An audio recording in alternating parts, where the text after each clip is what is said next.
Now here I've included an organizational chart for our department, which shows our director, Brandon Hernandez, as our department head. Brandon will be assisting me in the question and answer session at the end of the presentation.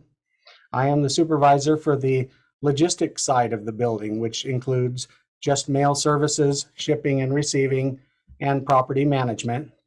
And Michael Morse is the supervisor for the printing side of the building.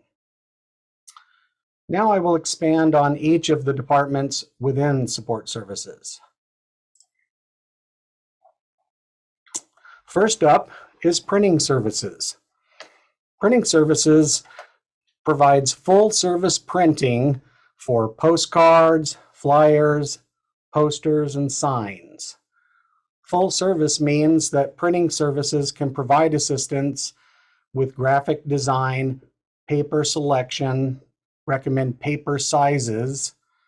Faculty and staff can always reach out to the Office of Strategic Communication for graphic design help, and student organizations can always reach out to ASI or Student Union for graphic design help.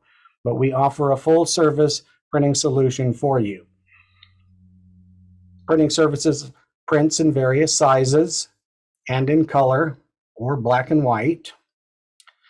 And printing services provides stationery, things like letterhead, envelopes, business cards, and note cards.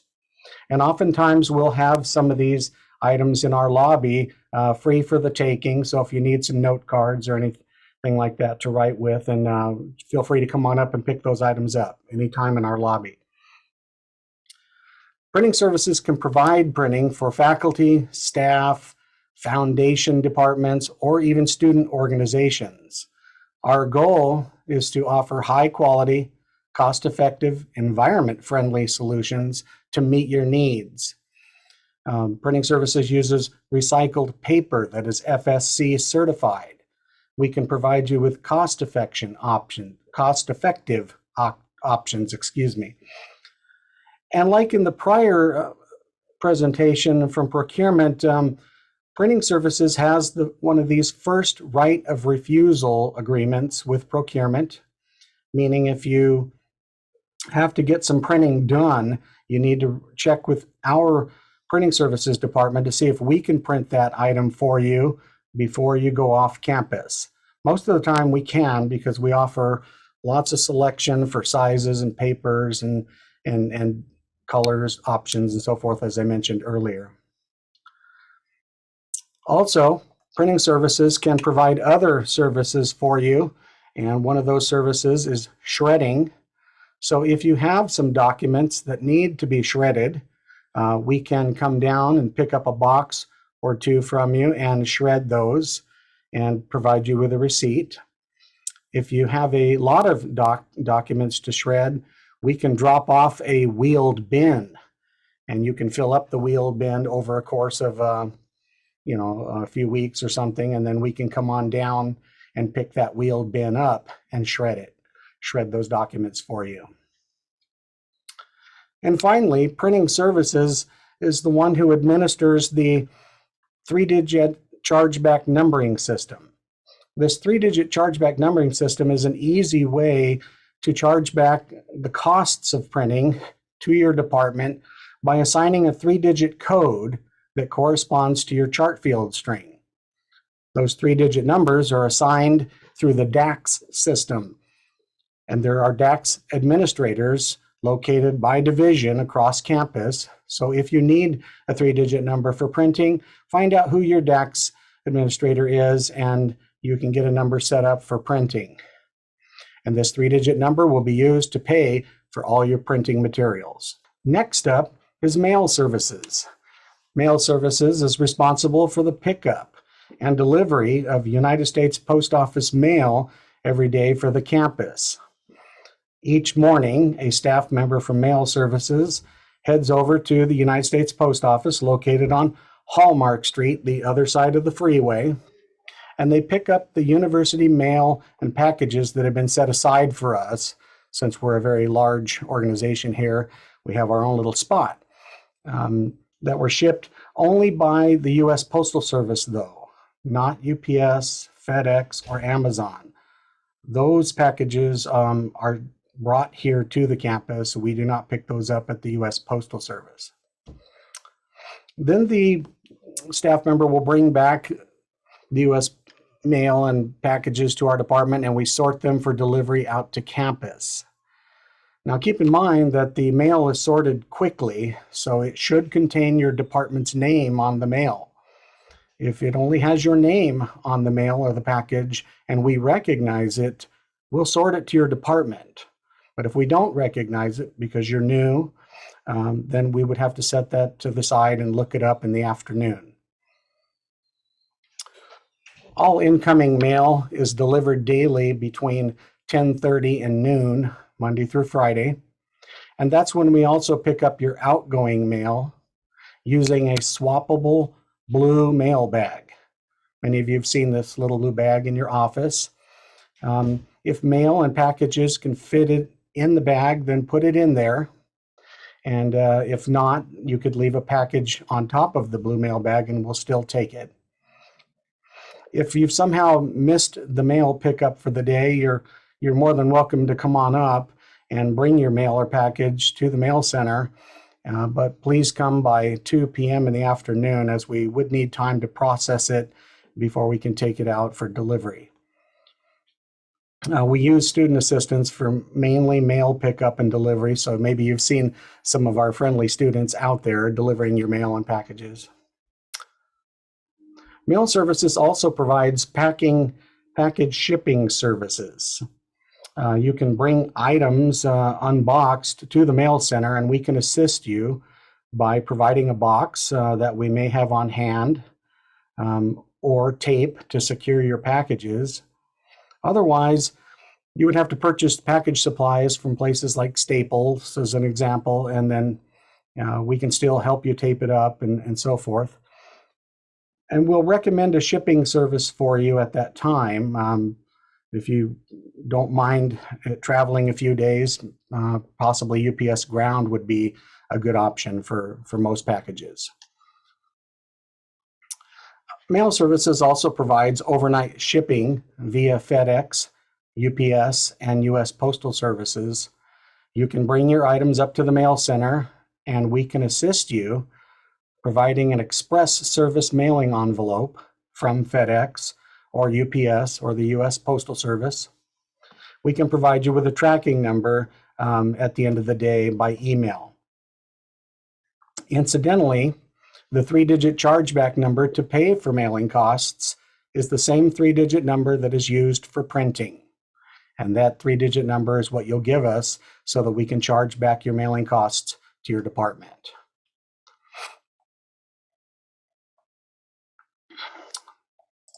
Next up, shipping and receiving. Shipping and receiving department. Most of the time, it's referred to just as receiving. This is the central place for the university where packages from common carriers are delivered. And that would be common carriers like UPS, FedEx, and even Amazon now has their own delivery service. Packages can be items that were ordered on a purchase order, or they could be packages that were ordered on a Pro card, like from Amazon, for instance.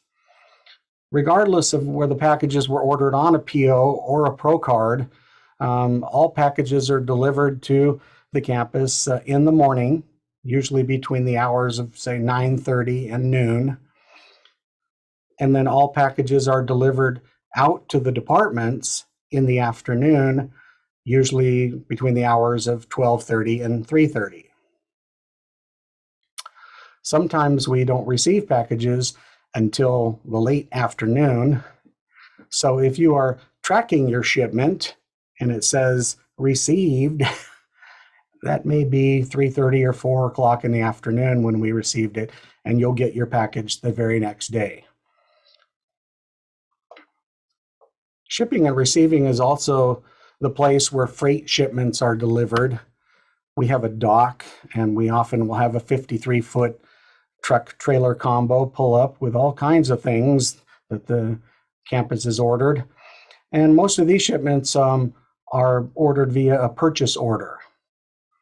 Now, some of these deliveries can go directly to a department. For instance, facilities will have a delivery directly from Waxy. That's one of their vendors that's specific to them. And sometimes deliveries are delivered directly to your department if your items were ordered that way. And sometimes that's referred to as a white glove delivery. Shipping and receiving then is responsible for inspecting shipments for damage and correctness if it was ordered on a purchase order. Shipping and receiving will inspect the shipment as it's coming off the truck to make sure that there's no damage to the shipment. And if there is damage, then we report it right away to the department, who will have the ultimate say whether we receive the item or not. Otherwise, we would reject the shipment for damage. Shipping and receiving is also responsible for inspecting the shipment for correctness against the purchase order and to receive only those items that we actually received. It may just be one item on a purchase order, and a purchase order may contain something like 20 lines or something like that. The shipping and receiving department also produces receipt documents, which we give to departments as their copy of the receipt. Now, sometimes shipments cannot be inspected at the receiving warehouse, and this is due to crating, possibly a sealed case. Maybe the items are breakable or something like that, and so we're not able to open up the item and inspect it for correctness or even damage for that matter. And we send these shipments then directly to the department for inspection. And along with the receipt documentation that we produce without actually receiving against the PO is a yellow card. And maybe you've seen these yellow cards down in your department. The yellow card is allowing you to inspect the shipment for damage and correctness and fill out the yellow card and return it back to shipping and receiving so that we can receive against the PO. Keep in mind, the PO is not received until we receive that yellow card from you. So it's imperative that you inspect your shipment right away as soon as you possibly can, because at this point, your vendor is not paid until your yellow card is returned. There'll be no moving forward to make payment to the vendor.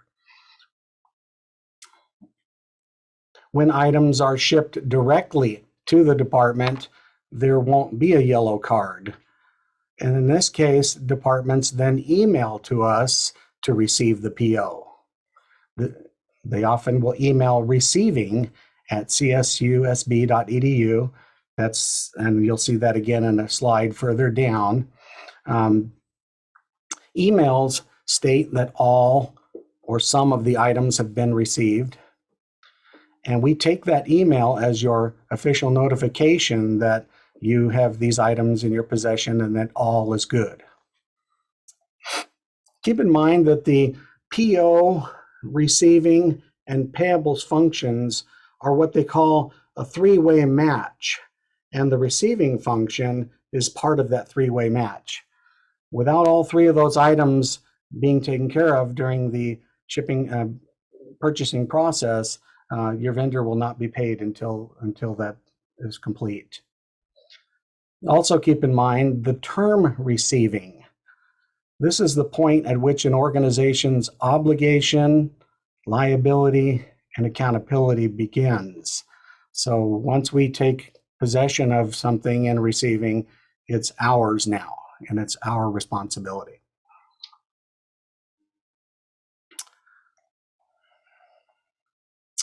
And finally, the last department in support services is property management.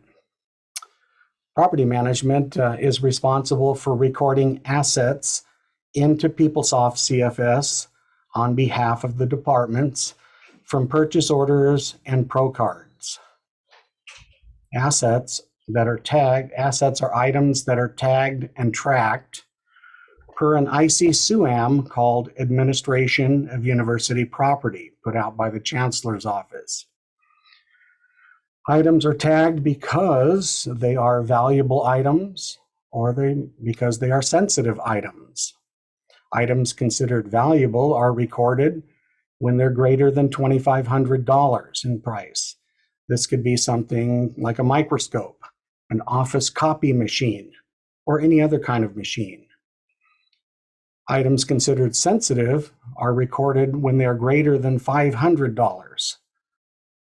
For instance, computers, laptops, tablets, digital cameras. These are items that hold sensitive data or have the capacity to hold sensitive data. Assets are usually ordered on a purchase order, and they are tagged in the shipping and receiving department when they are received. Shipping and receiving produces a receipt document, which we use in property management to enter the asset into PeopleSoft. Assets, how do we know if it's an asset from a purchase order? Well, we have a special coding for that, and we've worked with our procurement department over the years to provide a special coding arrangement to identify assets. And that would be 2 hashtags surrounded by some parentheses at the beginning of the description. That alerts our shipping and receiving department to print out an additional receipt document in order for property management to enter the item as an asset. Now, assets that are ordered on a Pro card, they do not get received in the normal way. They're not marked in some way to indicate that they're a purchase order, so we don't receive them this way. These would be items that were ordered from Amazon or outside vendors like CDW, Best Buy. Those packages are brought in and then they're immediately delivered without inspection or anything. So it's up to you to inspect your items that you're ordering on a Pro card, and then you should use our Qualtrics link to notify us that you've received your item and that it's an asset and that we need to enter it into PeopleSoft. Now, this Qualtrics link, also known as a Pro card equipment form, can be found on our website, and I'll give you the website information a little further down. This Qualtrics link can also be found in Procurement's email notification. Each month, every Pro card holder gets an email notification from Procurement, and at the bottom of that email notification is a link for property management's Pro card equipment purchase. Also, property management is responsible for performing periodic property audits. Periodic property audits are also known as physical inventories, and we do a physical inventory of all university property that is assigned to your department, not necessarily purchased by your department. The key word here is assigned. Assigned property means you are the custodian. You're using the property. It's in your location. Examples would be things like VETI grants, or your dean's office bought it for you, or an SB Phil purchase order bought it for you. If it's in your area, it's your property. Every 3 years, per our ICSUAM, we are required to perform a periodic inventory audit on your department. So we'll be coming around at some point or another to perform this physical inventory. Physical inventories get date and time stamped in PeopleSoft for proof that we did the physical inventory. And physical inventories are a good time to clear out items you no longer use. Oftentimes when we do physical inventories, we find things in closets and things where we need to move that property along as surplus items. Also, if you transfer items, we have a transfer form that is used. What this transfer form will do is reassign your asset to another department. Let's say you wanted to give something to another department that's interested in that item, and you wanted to pass it on to them, then you'd use our transfer form so that we can reassign the asset to the other department. Another instance would be if your computer breaks and you call ITS to come pick it up, you're actually transferring that computer to ITS. So keep that in mind. And finally, property management oversees the surplus property disposal for the campus. We handle the disposal of surplus property that is for property that is tagged and tracked in PeopleSoft. So this is going to be your computers, and this is going to be all your items that I mentioned that were over $2,500 earlier.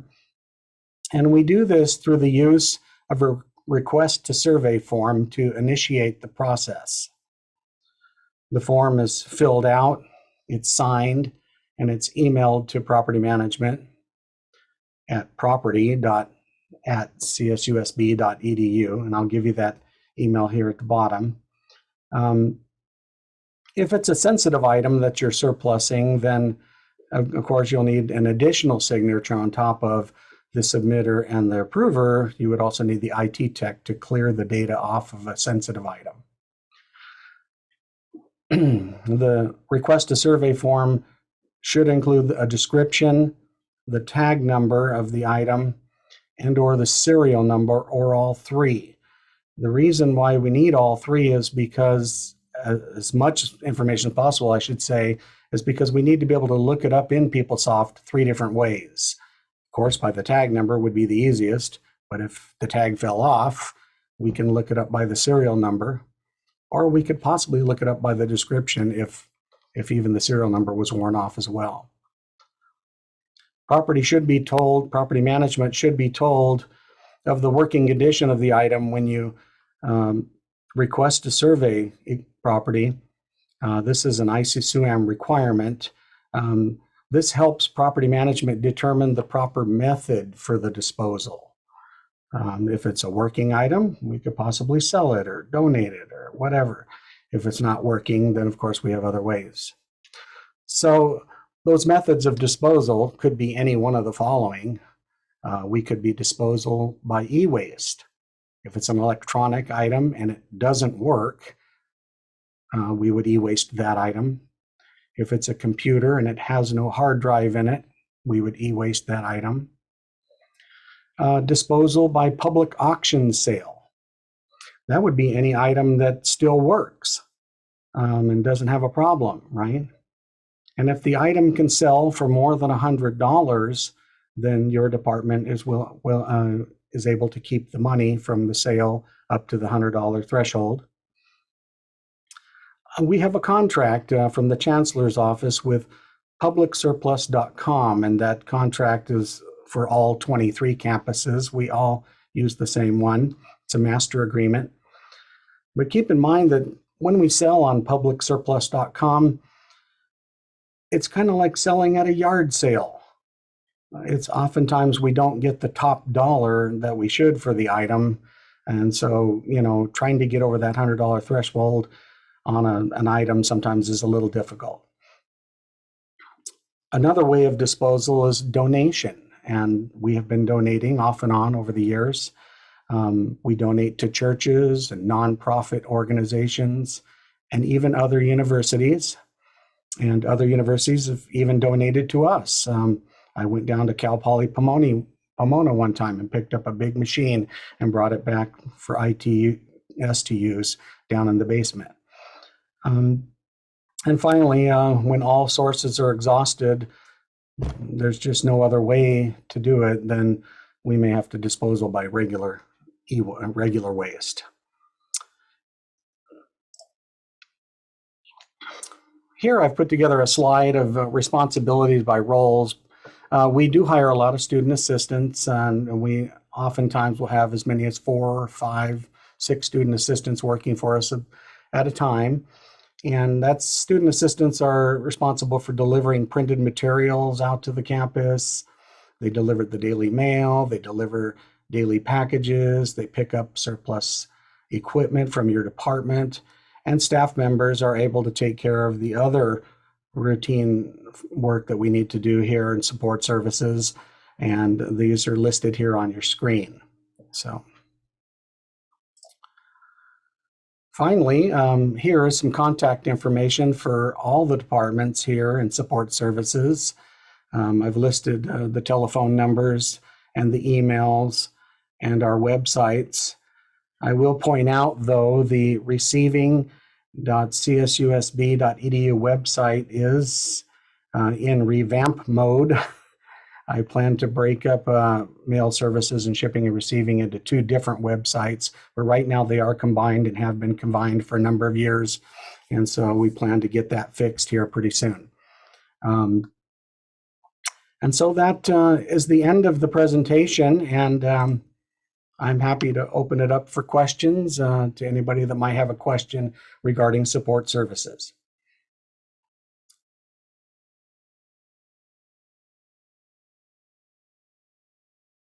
I do see some questions here in the chat.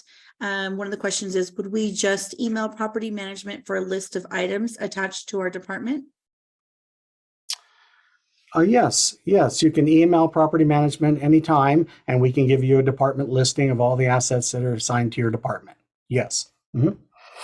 Thank you. And there's another question too. How often are inventory audits done? As I mentioned a little earlier in the slide, we are required to do inventory audits every 3 years for stateside departments and items that were purchased with federal funds and they're greater than $5,000. We have to inventory those every 2 years. Okay, and one more question. Do you provide courier service between PDC and the main campus? I knew that question was going to come up. Brandon, you want to take that one? Sure, John, thank you. Yes, we actually do. As some of you are aware, we did have a courier service set up that came, I believe, approximately 3 times a week through PDC. That courier service has ended, and now we actually offer daily service in the form of shipping from our mail department, receiving department to PDC, and as well PDC ships to us via UPS, or if it's essentially urgent, we can arrange from FedEx next day.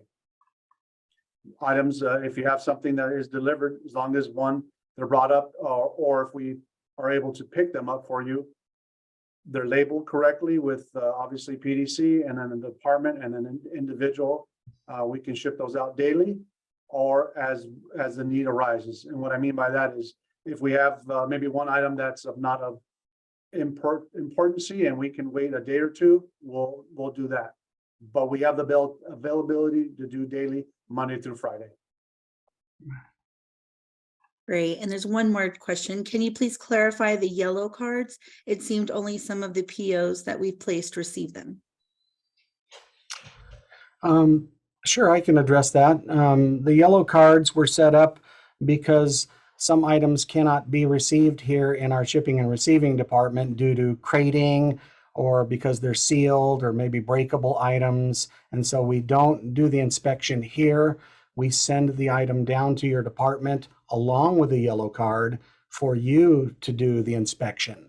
And if you're happy with what's been received, no damage, it's correct, then you fill out the yellow card and you send the yellow card via intercampus mail, and then we will receive against the purchase order once we receive that card.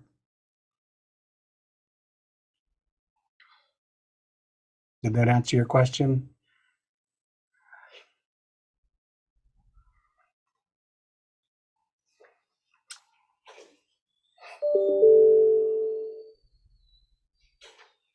Yeah, she said yes. Thank you. Oh, one more question. So who incurs cost for courier service between PDC and the main campus?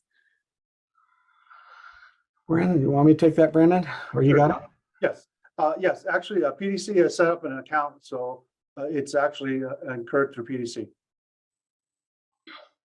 And I would just add to what Brandon's saying, yes, PDC does pay for the cost of the shipping to and from their campus, but we do commingle the items that are going down there to try to make it cost effective for them. It is less costly to ship this way to PDC than they were charging for the courier service. So we're saving them some money. But we do try to commingle as much as possible. You will have to write down the person's name that it's going to at PDC, though, because someone down there is opening up a box with many items in it. All right, well, if there are no more questions, I'm not seeing any more in the chat. Please feel free to reach out to them directly. Oh, wait, there's one more. How do we go about getting rid of old items? I imagine you mean surplus items of property related nature. You fill out a request to survey form, and that form can be found on our website. So you fill out that form. If it's a lot of items, you can attach the form to a spreadsheet. And then you, once you have it all situated and signed, then you can email that form up to property management, and then we will dispatch somebody down to pick up the items. All right, they said thank you. Well, thank you both very much